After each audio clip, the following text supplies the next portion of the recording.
నాకు మీరు దూరంగా లేరు, నేను మీలో దగ్గరగానే ఉన్నాను.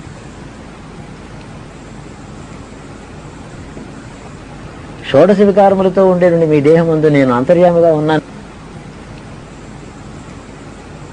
మీ షోడశ వికారములతో ఉండేటువంటి దేహం ముందు మీ మనోగతమైనటువంటి అహంభావం ఏదైతే ఉన్నదో అది దుఃఖం వల్ల నన్ను చేరుతోంది. నన్ను జ్ఞానం వల్ల చేరండి లోపల ఉండే వస్తువును. మీరు నన్ను నిరంతరము ధ్యానం చేసి బాగానే ఉంది భక్తితో దుఃఖపడుతున్నారు. కానీ ఈ దుఃఖం అంతర్యామిగా ఉన్న నన్ను మీరు చూసుకునేటట్టయితే ఆనందంగా పరిణమిస్తుంది. భక్తికి దేహాభిమానమును వ్యష్టి భావన, నేను వేరు నీవు వేరు అనే భావన ఎప్పుడైతే ఉందో అది వియోగ దుఃఖాన్ని ఇస్తుంది. అది కూడా మార్గమే. కానీ దీనికి పర్యవసానం ఏంటంటే అంతర్యామిగా నన్ను నువ్వు చూసినప్పుడు దుఃఖోపశమనమై శాంతిని పొందుతావు. నాకు మీరు దూరంగా లేరు, నేను మీలో దగ్గరగానే ఉన్నాను. ఆధ్యాత్మిక జీవనం ఇదంతా. ఈ టాపిక్ వేరు కదా. మరి ఇందాక 1940లో అయిందన్నారు ఈ సర్పము కనపడం, అంటే 12 ఏళ్ళు కదా అండి. అప్పటికి నెల్లూరు నుంచి వచ్చేసారా? 1928 చివరి కదా, 1940 డిసెంబర్కి అవుతుంది. 12 నెల్లూరు నుంచి వెనక్కి వచ్చాక ఎయిత్ క్లాస్ చదువుతూ ఉండే ఫస్ట్ క్వార్టర్లో జనవరి ఆ ప్రాంతంలో. ఎందుకంటే ఫిబ్రవరి అంటే ఉపనయనం అయింది. 90% ఇది కరెక్ట్. ఇది ఈ ఆధ్యాత్మిక అనుభవం జరగగానే ఇక మీ వైఖరి మారిపోయింది. నాకు బాగా క్యాజువల్గా ఉన్నాను నేను. ఇంకా అది మీ లైఫ్ స్టైల్లో మామూలుగా ఆడుకుంటామండి, బ్యాడ్మింటన్ ఆడుకునేవాడిని, చేసేవాడిని, పాటలు పాడేవాడిని. కానీ రాత్రి మాత్రం నిద్ర లేదు, కూర్చోవడం హాయిగా. ఏం ధ్యానం చేస్తాం? వాడేం చెప్పలేదు నాకు. మర్నాడు మా అమ్మ దగ్గరికి వచ్చి, అమ్మ సాధువు 30 రోజు ఎందుకు వింటున్నావు, నీకు కావాలి, నీకు లేదు చెప్తానంటున్నాడు, నేను అడగలేదు, నీకే అన్నీ సిద్ధిస్తాయని ఏదేదో అన్నాడు హిందీలోను. అంటే ఫోన్లో తీసుకుంటే తీసుకోండి. మా అమ్మ భయపడలేదు ఆవిడ. ఇది అయిన తర్వాత ఆ రోజు ఇది జరిగిందని చెప్పాను. బియ్యం పిండి తీసుకెళ్తుంటే అడిగాడని చెప్పాను, ఇచ్చింది. వాటికి ఏమన్నా ఇవ్వాలి అబ్బాయి, ఇన్ని మంత్రాలు నీకు చెప్పాడు, అలాంటి వాటి దగ్గర మనం భాగ్యం ఉండకూడదు అని చెప్పి ఏదో ఇచ్చింది. రూపాయలు ఓ వెండి గిన్నె, ఓ ఇత్తడి గిన్నె. వాడు అడిగాడు, ఇత్తడి నాకు ఏమంటావు అని అడిగితే ఓ ఇత్తడి గిన్నె ఇమ్మని అడిగాడు, చాలు అన్నాడు. ఓ వెండి గ్లాసు లాంటిది, ఓ ఇది ఇత్తడి గిన్నె, ఎంతో 15-20 రూపాయలు ఎంత ఇచ్చిందో ఇచ్చాను. రూపాయలు తీసుకున్నాడు, వెండికి నక్కర్లేదన్నాడు, ఇత్తడి గిన్నె తీసుకున్నాడు, చెంబు, దాన్ని తాడది కట్టుకున్నాడు. మన్నాడు వెళ్ళిపోయాడు. నేను వెళ్ళేప్పుడు లేడు అక్కడ. ఈ అనుభవం అయిన తర్వాత నెక్స్ట్ డే ఉన్నాడు. ఎప్పుడు వెళ్ళిపోయాడో తెలియదు, వెండి వెళ్ళిపోయాడు. ఒకరి మాట మాత్రం అన్నాడు, మేరా ఎక్ బోజ్ ఉతర్ గయా అన్నాడు. బోజ్ అంటే పెద్ద బరువు నాకు దిగిపోయింది అన్నాడు. ఏమంటే ఇది ఎవరికైనా ఇవ్వకపోతే నేను ఎప్పుడు వాడుకోలేదు, మంత్రాలు చాలా ఉన్నాయని ఇందులో ఎక్స్ప్లెయిన్ చేశాడు.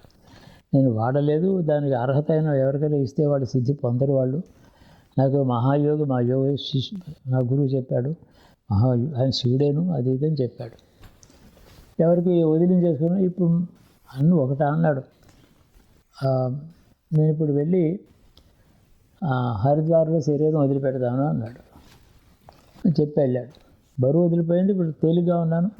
హరిద్వార్లో ఈ శరీరం చోటు చేద్దాం, గంగా మయ్యాకి భాష ఏదో అలా చెప్పాడు. అలా ఉన్నాడు. ఆ కాలంలో తిరిగేవాడు అలాంటి వాడు. చూడడానికేమో ఏదో డబ్బుల కోసం తిరుగుతున్నట్టేమో అనుకుంటాం, కాదు. భారతదేశం చాలా చిత్రమైంది. ఇక్కడ ఆధ్యాత్మికత మరీ చిత్రమైంది. పాలిటిక్స్ అర్థం కావచ్చు, భాషా సంస్కృతి అర్థం కావచ్చు, లేకపోతే మతాలు భేదాలు ఎవరైనా అర్థం కావచ్చు. కానీ భారతదేశంలో ఆధ్యాత్మికత ఎవడు అర్థం చేసుకోలేడు. చాలా క్లిష్టమైన విషయం అది. భారతదేశంలో ఆధ్యాత్మికత అంటే ఏమిటి, ఏ రూపంలో ఉంది, ఎన్ని రూపాల్లో ఉంది, ఎన్ని రకాల మనుషులు ఉన్నారు, ఎన్ని మార్గాలు ఉన్నాయి, ఏ దేశంలో ఏ రహస్యం ఉంది, అది పెద్ద సముద్రం. అంతే కొద్దిగా రూపాయలను ఇతడికి ఎన్నే తీసుకుని వెళ్ళిపోయాడు. ఇది అయిన తర్వాత కూడా మీ స్టడీస్ మామూలుగా స్కూల్కి వెళ్తూనే ఉన్నాను. ఈసారి ఏమో పాస్ అవ్వాలి కదా, పరీక్షలు రాశారు. మాదిరిగా కొద్దిగా అటెండెన్స్ తక్కువే ఉంది కానీ 8th క్లాస్ పాస్ అయిపోయా. అక్కడే 9. ఇప్పుడు ఏమవుతుందంటే 40 గడిచిపోయింది, 41 కూడా గడిచిపోయింది. 42లో 8th క్లాస్ చివరికి వచ్చాము. మధ్యలో ఒక ఏడాది వచ్చిన తర్వాత ఏమైందంటే నెల్లూరు నుంచి వచ్చాక ఎటు కాకుండా అది ఫెయిల్ అయిపోయాను కదా, వెంటనే క్లాస్లో చేరడానికి ఏదో ఆలస్యమైంది. ఓ ఏడాదంతా పోయింది. 1942లో 8th క్లాస్లో చేరినప్పుడు క్విట్ ఇండియా మూమెంట్ గాంధీ గారు ఆగస్టు కదా 9. అప్పుడు అందులో మా కొవ్వూరులో కేశరాజు అప్పారావు గారిని ఒక గాంధీవాది, ఖాదీయే కట్టుకునేవాడు, బాగా చదువుకునేవాడు, మంచి కుటుంబం. ఈ నాన్నగారి సంస్కృత కాలేజీలో ఆయన పండితుడు, ఆయన గాంధీవాది.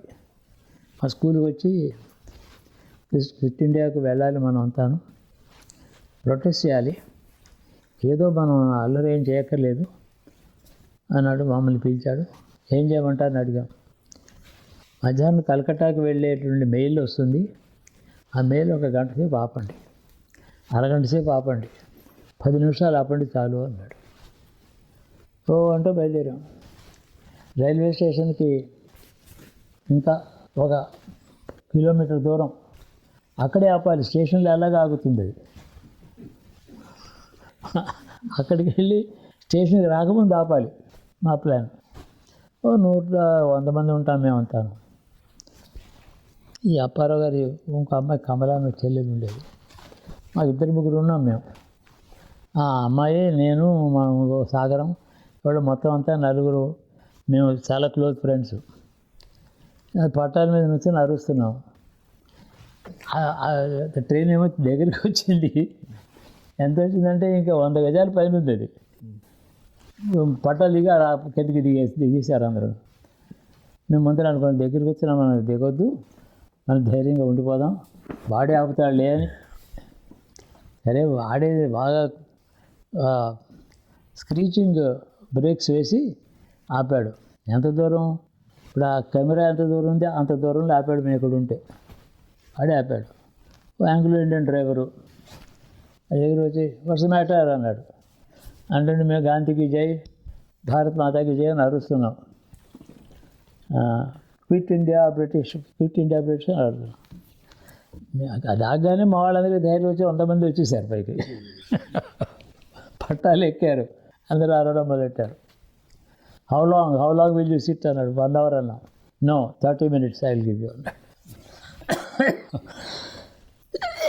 30 నిమిషాలు. ప్యాసింజర్స్ అందరూ కూడా దిగారు, మమ్మల్ని చూశారు. వాళ్ళు ఇలా పెట్టుకుని చూస్తున్నారు మమ్మల్ని, వాళ్ళకి వినోదంగా ఉంది. అరిచాం.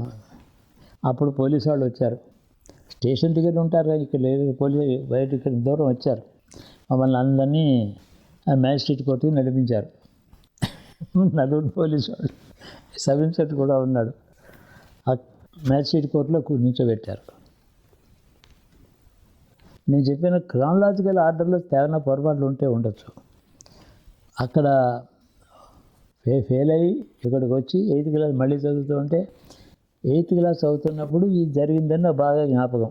తర్వాత ఎక్కడ నోట్ చేయలేదు నేను దాని గురించి పట్టించుకోలేదు. 42 ఆగస్టులో జరిగింది. 42 ఆగస్ట్ క్విట్ ఇండియా మూమెంట్. అది బాగా జ్ఞాపకం. మీకు 14వ సంవత్సరం అంతే ఉండదు. మ్యాజిస్ట్రేట్ కోర్టులో పెట్టిన తర్వాత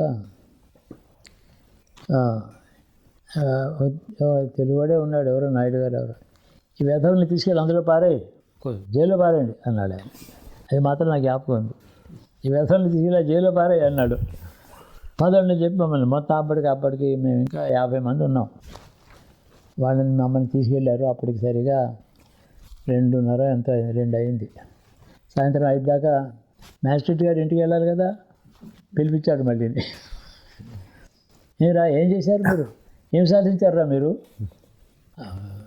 మెయిల్ ట్రైన్ ఆపి ఏం చేశారా మీరు, ఏం సాధించారు కదా, దీనివల్ల నీకేం లాభం వచ్చింది అంటే మేము ఒకళ్ళు చూస్తున్నాం.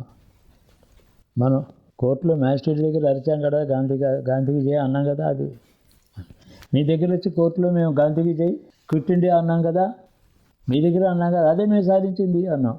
పొండి అన్నాడు. ఇదొక అనుభవం, అదో గొడవ. ఆధ్యాత్మిక చరిత్ర ఇది. ఇంకేం కావాలి? స్కూల్ నుంచి మరి స్కూల్ అయింది, కాలేజ్ ఎడ్యుకేషన్ ఎట్లా స్టార్ట్ అయింది? కాలేజ్ ఏమైందంటే ఎస్ఎస్ఎల్సి పాస్ అయ్యాను 45. ఇక్కడ కొవ్వూరులోనే. ఇక మళ్ళీ ఎక్కడ ఫెయిల్యూర్ ఏం లేదు, పాస్ అవుతూ వచ్చాను. ఎప్పుడు ఫస్ట్ క్లాస్ అసలు దానికి మనకి పడదు. ఫస్ట్ క్లాసులు 95% అవి లేవు మనకి. ర్యాంక్ అంటే నాకు అసలే కుదరదు. బీఎస్సీలో మాత్రం ఇంగ్లీష్ ఉండేది, ఫిజిక్స్ మెయిన్. ఇంగ్లీష్ పేపర్ ఒకటి ఉండేది, 90 మార్కులు దానికి. దాంట్లో యూనివర్సిటీ ఫస్ట్ వచ్చాను ఆ పేపర్లో. బీఎస్సీలో ఇంగ్లీష్ పేపర్ ఒకటి ఉండేది అప్పుడు, ఆంధ్ర యూనివర్సిటీ. అదేమో యూనివర్సిటీ ఫస్ట్. నాకు సర్టిఫికేట్ అది ఇచ్చారు, సిల్వర్ మెడల్ అది ఇచ్చారు. అసలు ఫిజిక్స్ కదా మెయిన్ది, అందులో మామూలే. కెమిస్ట్రీ అంతా మరి అన్యాయం. మ్యాథమెటిక్స్ పాస్ మార్కులే. ఈయనకి మ్యాథమెటిక్స్ పిచ్చి, నాకు అది లేదు. పాస్ మార్క్ చాలా ఎక్కువ. ఎందుకు 50% ఏం చేసుకుంటామంటాను నేను. అయిపోయి ఇదేమో ఈ కొవ్వూరులో అయిపోయింది. ఎస్ఎస్ఎల్సి పాస్ అయ్యాను. నాకు చాలా డియర్ ఫ్రెండ్ విద్యాసాగర్ ఉండేవాడు. పాపం వాడికి ఎందుకు ఫెయిల్ అయిపోయాడు వాడు ఎస్ఎస్ఎల్సిలో. వాడు ఫెయిల్ అవ్వడం ఏంటి, బాగా చదివేవాడు. ఎక్కడో ఏదో పొరపాటు చెప్పాను, నేను ఎందుకు పాస్ అయ్యాను, ఎందుకు ఫెయిల్ అయ్యానరా, నీకు ఏమైనా తెలుసు అంటే, లేదు నా మార్కులు నీకు, నీ మార్కులు నాకు వచ్చి ఉంటారా అన్నాను. వెళ్ళి వాళ్ళు నాన్నతో చెప్పాడు వాడు ఎలా అన్నాడని. వాడు ఫెయిల్ అవ్వడం నేను పాస్ అయ్యేటి ఏదో అయిపోయాను. ఇంటర్మీడియట్కి వెళ్ళాను, శ్రీ రాజా రంగయ్యప్పారావు ఇంటర్మీడియట్ కాలేజ్, విజయవాడ. ఉయ్యూరు రాజా రంగయ్యప్పారావు. ఎఫ్ఏ అనేవాళ్ళ? లేదు, ఎఫ్ఏ అంతకుముందు ఉండేది. మా చిన్నప్పుడే ఎఫ్ఏ, ఇంటర్మీడియట్ అనేవారు. అక్కడ చేరాను. ఎంపీసీ జూలై 4th వచ్చింది. లేట్గా వెళ్ళాను. నాకు నేను ఇంటర్మీడియట్ కోసం మచిలీపట్నం, ఇది గుంటూరు కూడా వెళ్ళా. 2 చోట్ల సీట్ ఇచ్చారు. మచిలీపట్నంలో కాదు శివరామకృష్ణ పంతులు అని ఉండేవాడు, ఓ గాజుకున్న ఆయనకి, చంద్రశాసనుడు, చాలా గట్టివాడు, కఠినంగా మాట్లాడేవాడు అందరినీ, అంటే భయపడేవారు అందరూ. ఆయన దగ్గరికి వెళ్ళాను, నాతో ఎవరు లేరు. అప్లికేషన్ ఇచ్చాను. చదువు, ఇక్కడ చదువు, బాగా చదువుకోరా, సీట్ ఇస్తానులే అన్నాడు. ఆ సీట్ ఇస్తానండి, ఉండు అన్నాడు. నేను ఆ పక్కన వచ్చున్నాను. ఓ పెద్ద మనిషి వచ్చాడు కొడుకుని తీసుకుని, మా ఓడికి సీట్ ఇవ్వాలండి అన్నాడు. నెమ్మదిగా ఇలా గోకుంటాను. ఆ శివరామకృష్ణ గారు అంటాడు, నీకు చదువుకి ఎందుకు రా, నీకు చదువు రాదురా, నువ్వు చదువుకోలేదు, మీ నాన్న చదువుకోలేదు, నీ కొడుకు మాత్రం ఎలా చదువుకుంటాడు రా, వ్యవసాయం శుభ్రంగా ఉంది, వ్యవసాయం చేసుకోండి అన్నాడు. లేదండి బాబు, ఎవరు చదువు లేదు కాబట్టి ఇప్పుడు చదువుకుందామని అనుకుంటున్నామంటే అన్నాడు. సరే చేద్దాం ఏంటి, వీళ్ళు మొహం మీద అలా చెప్పేవాడు ఆయన. సరే తర్వాత ఏమో ఎందుకో స్ట్రైక్ చేసాం. ఇంటర్మీడియట్ ఫస్ట్ ఇయర్లో నేను బెజవాడలో చేరాను, ఆయన సీట్ ఇచ్చినా అక్కడ చేరలేదు. గుంటూరులో ఏమో ఏసీ కాలేజీకి వెళ్ళాను, అక్కడ సీట్ ఇచ్చాడు, అక్కడ చేరలేదు. ఇన్సిడెంట్ ఏంటంటే ఫస్ట్ ఇయర్లో సగం మందిని ఫెయిల్ చేశాడు మన మచిలీపట్నంలో శివరామకృష్ణ గారు. వాళ్ళు పడుకున్నారు అడ్డంగా, ప్రాంగణం అంతా హాల్ నిండా పడుకున్నారు జనం. వాళ్ళు పాస్ చేశారు, అల్లరి చేస్తున్నారు, ఏదో గొడవ జరుగుతుందని చెప్పి ఎదవాడికి నేను వెళ్ళి చూడడానికి వెళ్ళా. ఆయన అలా పడుకున్నవాడు ఇలా దాటుకుంటూ లోపలికి వెళ్ళిపోయాడు. ఆయన ఎక్కలేదు, దాటుకుంటాడు. పడుకోండి రా వెధవలారా, సాయంకాలం దగ్గర పడుకోండి, ఈ పట్టుదల చదువుకోవడంలో ఉంటే చదివి పాస్ అయ్యేవాళ్ళు వెధవలు అన్నట్టు తిట్టేసేవాడు. లెక్కలేదు ఆయనకి. ఏం చేస్తారు, సాయంత్రానికి అల్లరి చేశారు. అందరూ వెళ్ళి అడిగారు, మళ్ళీ మార్కులు వేయించండి, 50 మందిని ఫెయిల్ చేస్తే అలా కాలేజీ వాళ్ళు కూడా చెప్పారు, కాలేజీ మూసుకుపోతుంది ఇలా అయితేను, మూసేద్దాం పర్వాలేదు అన్నాడు. పాస్ అయ్యలేదు. అలా చేసేవాడు ఆయన. నేను ఇంకా ఇంటర్మీడియట్ కోసం ఏసీ కాలేజీకి వెళ్ళా. సైబ్స్ అని అక్కడ ప్రిన్సిపాల్, ఒక అమెరికను, ఎఫ్సిఓ సిఎఫ్ ఏదో సైబ్స్ సిఐబిఈఎస్. ఆయన తెలుగు నేర్చుకున్నాడు. ఊరు నుంచి వచ్చావని ఉద్దేశానికి అక్కడ నాతో, మీరు చాలా దూరం నుంచి వచ్చినారు, నేను తమకు సీట్ ఇస్తున్నాను అన్నాడు. తమకు అంటే థ్యాంక్ యూ సార్ అన్నాను. తెలుగు మాట్లాడడం అన్నమాట, ఆయన అమెరికన్ తెలుగు. కానీ అక్కడ అయినా ఎలా ఉంటుందో అని చెప్పి బయటకు వచ్చాక క్లాసులు మొదలై అప్పుడే ఫస్ట్ ఇయర్ సెకండ్ ఇయర్ అక్కడికి వెళ్ళి ఒక క్లాస్ రూమ్కి వెళ్ళాను. ఒక లేడీ టీచరు ఆవిడ పాఠం చెప్తుంటే నెమ్మదిగా పక్కన జారుకుంటూ వెళ్ళి లాస్ట్ ఇయర్లో కూర్చున్నాను. ఆవిడ తెలుగు పాఠం చెప్తుంది, క్రిస్టియన్ టీచరు. మొట్టమొదటి ఆవిడ నాకు వ్యాకరణం తెలవదు, మోసెస్ శాస్త్రి గారు బాగా చెప్తారు, అక్కడ చదువుకోండి అని చెప్పి ఆ వింత భాషలో మాట్లాడింది. నేను ఎక్కిరిస్తే బాగుండదు. అదే అది బాబు ఈ తెలుగు ఈవిడ చెప్తోంది, మరి మోసెస్ శాస్త్రి గారట ఆయన వ్యాకరణం చెప్తారట. అయినా నేను గుంటూరు ఎందుకు వెళ్ళాలి, పెద్దవాళ్ళు మా బంధువులు ఉన్నారు కదా, పెద్దవాళ్ళు చేరాను అయిపోయింది. ఆ కాలేజీలోనే, అదే ఏసీ కాలేజీలోనే తర్వాత ఎన్టీ రామారావు చదివాడు. ఆయన బిఏ చదివాడు. చదివితే అందులో ఇంకొక మా బావగారు కూడా అక్కడ చదివాడు. తర్వాత మా బావగారు అయ్యాడు ఆయన, ఎన్టీ రామారావు క్లాస్మేట్. నాటకాలు అవి వేస్తూ ఉండేవారు అందులో. అప్పుడప్పుడు ఏసీ కాలేజీకి గుంటూరు వెళ్ళి వస్తూ ఉండేవాడిని. ఇంటర్మీడియట్లో చేరానండి 4 జూలై 45, 4th జూలై. ఎందుకంటే ప్రిన్సిపాల్, 4th జూలైకి వస్తావా నువ్వు, ఎవరు ఇద్దరు నీ కోసం వెయిట్ చేస్తున్న సీటు అనుకున్నావా అన్నాడు ప్రిన్సిపాల్. ఎస్ఆర్ఆర్ కాలేజీ కానీ దాన్ని ఆర్ఎస్ఎస్ కాలేజ్ అనేవారు. ప్రిన్సిపాల్ ఏమో స్వయంసేవక, ఇంగ్లీష్ లెక్చర్ మ్యాథమెటిక్స్ లెక్చర్ స్వయంసేవకుడు, తెలుగు పండితుడు స్వయంసేవకుడు. అందులో సగం మంది ఆర్ఎస్ఎస్ శాఖ వెళ్ళేవాళ్ళే. అప్పుడప్పుడు సాయంత్రానికి నిక్కర్ కూడా వేసుకుని ఆఖరి క్లాస్ చూసి వెళ్ళిపోయేవారు శాఖకి. అలా ఉండేది అది ఇంటర్మీడియట్లో. విశ్వనాథ్ సత్యనారాయణ గారు సంస్కృతం చెప్తారు. నేను తెలుగు ఎస్ఎస్ఎల్సీలోనే సంస్కృతం తీసుకున్నా. 9వ తరగతి నుంచి తెలుగు సంస్కృతం ఏదైనా తీసుకోవచ్చు. సంస్కృతం తీసుకున్నాను. పెద్ద పండితుడు ఉండేవాడు, ఆయన సంస్కృతం చెప్పాడు. ఇంట్లో చెప్పాను కదా ఇందాక, శబ్దమంజరి అమర కోసం ఇంట్లో నోటుకు వచ్చాయి. ఆ కాస్త పరిచయం. ఇప్పుడు కూడా నేను సంస్కృతంలో పండితుడిని కాదు. ఆ వ్యాకరణాలు ఇవి నాకు ఛందస్సులేని రావు. నాకు శ్లోకం చదువుకుంటాను, అర్థం చేసుకుంటాను. ఆ సంస్కృత భాష పరిచయం అవ్వడం చేత యజుర్వేద మంత్రాలు అయితే అర్థమైపోతాయి అంతే. అంతకన్నా పెద్ద పాండిత్యం ఏం చేసుకుంటే నీతిని రుద్దుకుంటామా? గొప్ప పండితుడిని నేను, నాకెందుకు పనికి రాదు అది. సరే, అంతవరకు పరిచయం, భాష వచ్చింది. ఆయనతో చాలా సన్నిహితంగా ఉన్నాను ఇంటర్మీడియట్లో. విశ్వనాథ్ సత్యనారాయణ గారు చాలా సన్నిహితం. ఆయన అంటే చాలా ఇష్టం వచ్చింది నాకు. ఆయన బాగా మాట్లాడేవాడు, జాగ్రత్తగా చెప్పిన మాట స్ఫుటంగా ఉండేది. అంత స్పష్టంగా, అంత చక్కగా తెలుసుకున్న భావాన్ని అర్థంతో ఎలా చెప్పాలో అలా చెప్పగలడు ఆయన. ఆయన మనసులో ఉన్నది కరెక్ట్ భాషతో చెప్పగలడు ఆయన. గొప్ప మనిషి.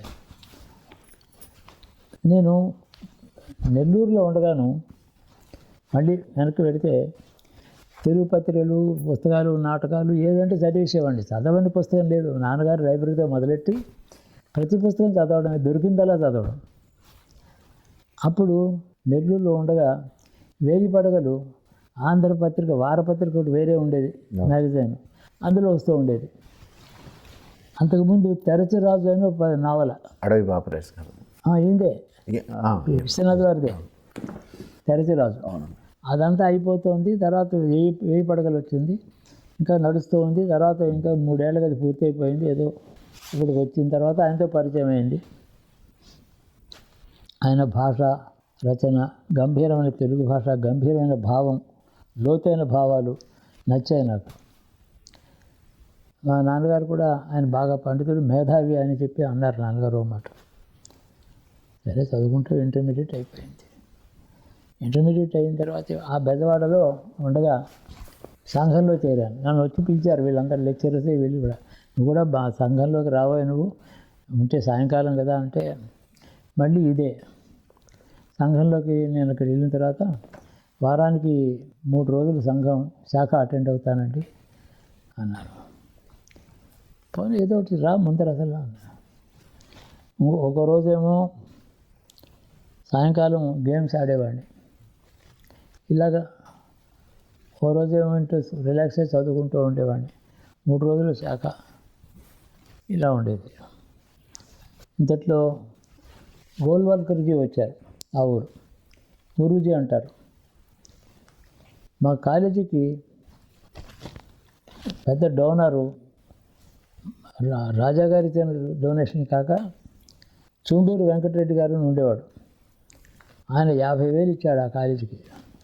దాంతో బిల్డింగ్లు అవి ఇవి కట్టారు. అందుకని చుండూరు వెంకటరెడ్డి ఆయన పేరు. ఎస్ఆర్ఆర్ నుండి Shri Raja Rangayyapparao and Chunduru Venkatareddy college, SRR and CBR college అది వచ్చింది. ఆ చుండూరు వెంకటరెడ్డి ఆర్ఎస్ఎస్ అభిమాని.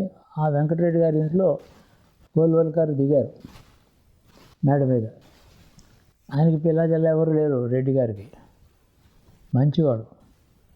ఆయనకు ఒక ఏదో కార్ఖానా ఉండేది, మంచి ఇండస్ట్రీ ఉండేది. అక్కడ నాకు ఇంటర్వ్యూ ఇప్పిస్తారా అని అడిగాను మా లెక్చరర్. ఆయన అక్కడ ఏదో సంఘాన్ని ఆర్గనైజర్ ఏదో అంటారు, ఆయనకు ఒక పోస్ట్ ఉండేది ఆయనకి. మా స్టూడెంట్ చాలా తెలివైన వాడు అని ఏమడిగాడో తెలియదు. లెట్ హిమ్ కమ్ అన్నాడు ఆయన. మేడ మీద కూర్చున్నాను. గోల్వల్కర్ గారితో 40 నిమిషాలు ఇంటర్వ్యూ ఇచ్చారు నాకు ఇంటర్మీడియట్లో. దాంట్లో అసలు సంఘం ఎందుకు ఉండాలి, హిందూ సంఘటన ఎందుకు కావాలి, ఇది లేకపోతే ఏమవుతుంది, సంఘటన లేకపోతే మాత్రం మనం ఇన్ని కోట్ల మంది ఉన్నాం కదా, మనం ఏ పని ఉంటే అది చేయగలం. బ్రిటిష్ వాళ్ళని వెళ్ళగొట్టగలం, ఇంకెవరినైనా వెళ్ళగొట్టగలం. ఇంత సమాజం ఉంది కదా, కోట్ల మంది ఉన్నాం కదా, దీనికి మళ్ళీ ఆర్గనైజేషన్ ఇంకో అవసరమా, ఇంకో పార్టీ ఉండాలా దీనికి అని చెప్పాను. కోట్లు ఉన్నాం కానీ కలవటం లేదు దేనికి అని చెప్పాను. చరిత్ర అవగాహన లేదు వీళ్ళకి, ఏదో చెప్పాడు. అది అప్పుడు మళ్ళీ నువ్వు 3 రోజులే సాక్షి వస్తున్నావు ఎందుకని అడిగాడు. 3 రోజులు నేను ఓ రోజేమో నేను టెన్నిస్ ఆడుకుంటాను నేర్చుకున్నాను, ఇంకో రోజేమో మాణిక్య శాస్త్రి గారు శంకర భాషను చెప్తారు ఆయన, అది 2 రోజులు వెళ్ళాలి నేను, ఇంకో రోజే గేమ్స్ ఆడాలి. శంకర భాష వింటున్నావా నువ్వు అన్నాడు. వింటున్నాను. మద్దులపల్లి మాణిక్య శాస్త్రి గారు ఆయన పేరు, మంచి పండితుడు, భాష బాగా చెప్తారు. శృంగేరి స్వాముల వారు ఆయన ప్రత్యేక ఆహ్వానం చేశారు. అర్థమైనా కాకపోయినా వెళ్ళేవాడిని. మా దొడ్డమ్మ గారు అక్కడ ఉన్నారని చెప్పా కదా, నలపరాజు గారు వాడు, ఆవిడ ఆధ్యాత్మిక చింతన కలిగింది. ఆవిడ భాష్యం చదవడం వినడానికి వెళ్ళేది, నన్ను పట్టుకుని వెళ్ళేది. నువ్వు కూడా వినమంది అక్కడికి వెళ్ళాను. పూర్వం అనుభవం ఏమో రమణ మహర్షి, తర్వాత ఈ మంత్రాలు, ఉపనయనం, శివదీక్ష, ఆ తర్వాత ఏమో ఇంటర్మీడియట్ చదువుతూ ఉండగా ఈ శంకర భాష్యం. 2 రోజులు వింటే చాలా అంటే 2 రోజులు చాలు వారానికి, మళ్ళీ అవే రిపీట్ చేస్తూ ఉంటారు. నెక్స్ట్ టైం పెడితేను ఒక రోజు అలా పెట్టరు కదా, మళ్ళీ రిపీట్ చేస్తారు. ఒక మాట వింటే సరే అనుకున్నాను, అప్పుడు విన్నాను. అంతకుముందు కొవ్వూరులో చిన్నప్పుడు శంకరాచార్య ఉండేవారు, ఒక మఠం ఉంది కొవ్వూరులో. ఆ మఠంలో ఆయన దగ్గరికి వెళ్ళాను కదా చిన్నప్పుడు, అదే భాష మళ్ళీ వింటున్నాను ఇక్కడ.